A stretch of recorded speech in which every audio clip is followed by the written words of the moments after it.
रावगे आणि आपण पाहत आहात लाईव्ह जनसत्ता।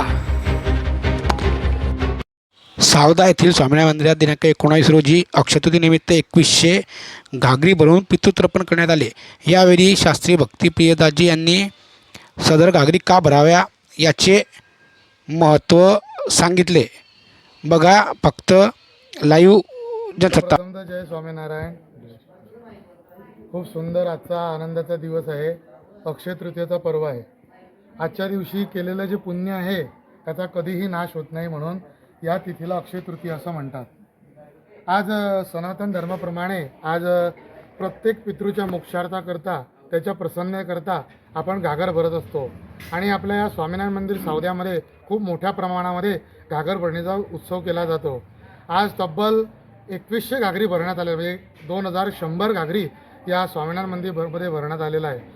या घागरीद्वारा पितृंना पाणी दिलं जातं, त्यांच्या प्रसन्नतेसाठी दिलं जातं।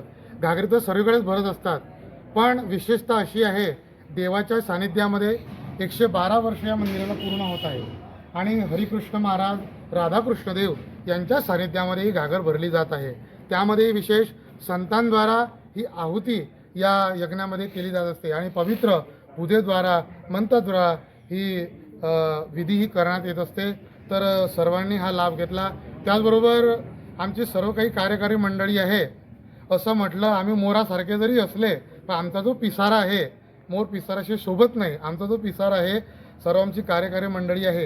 या उत्सवामध्ये गेल्या 15 दिवसापासून सर्व आमची कार्यमंडळी लहानपणापासून लहान मुलांपासून तर म्हाताऱ्यापर्यंत सर्वांनी मनाभावाने खूप एक मोठी सेवा या कार्यक्रमामध्ये केलेली आहे। त्यांचे सुद्धा खूप आभार मानतो आणि पुन्हा तुम्हाला जय स्वामीनारायण। दर घागरीवरती पर्सनली नाव लिहिण्यात येतं मृत माणसाचं आणि याविषयी सुधारणा आम्ही अशी केलेली आहे की पावती आणि पावती क्रमांकाप्रमाणे आम्ही घागरवर नाव लिहिलेलं आहे, म्हणजे येणारा जो व्यक्ती आहे, घरचा व्यक्ती आहे, त्याला व्यवस्थित त्याची घागर मिळेल अशी काही संकल्पना यावर्षी आम्ही यंदा राबवलेली आहे।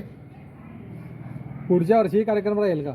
हो, पुढच्या वर्षीही असाच हा कार्यक्रम राहणार आहे आणि आम्ही दिवसेंदिवस वर्ष आम्ही या कार्यक्रमामध्ये अपडेट करत जाऊ की जेणेकरून भक्तांना जास्तीत जास्त लाभ मिळेल। यावर्षी 2100 घागरी भरण्यात आल्या, पण अधिक सुद्धा घागरी या कार्यक्रमात भरण्यात आल्या आणि आमचा प्रयास पुन्हा अधिक राहील की यापेक्षाही विशेष आनंदाने हा उत्सव पुरा हो। तीन घागरी भरण्यात आल्या, त्या 3 घागरी कशाच्या होत्या? या वरेच्या 3 घागरी आपण बघितल्या। या घागरी देशासाठी जे काही सैनिक आपले बलिदान दिले, त्यामध्ये धर्मासाठी, कारसेवेसाठी किंवा धर्मासाठी ज्यांनी बलिदान दिलं त्यांच्यासाठी सुद्धा आपण घागरी भरल्या आणि हरिकृष्ण महाराज राधाकृष्णदेव यांच्या चरणी प्रार्थना केली। त्यांच्या परिवारामध्ये सुद्धा त्यांना धीरज मिळो अशी सुद्धा आपण देवाच्या चरणी प्रार्थना केली।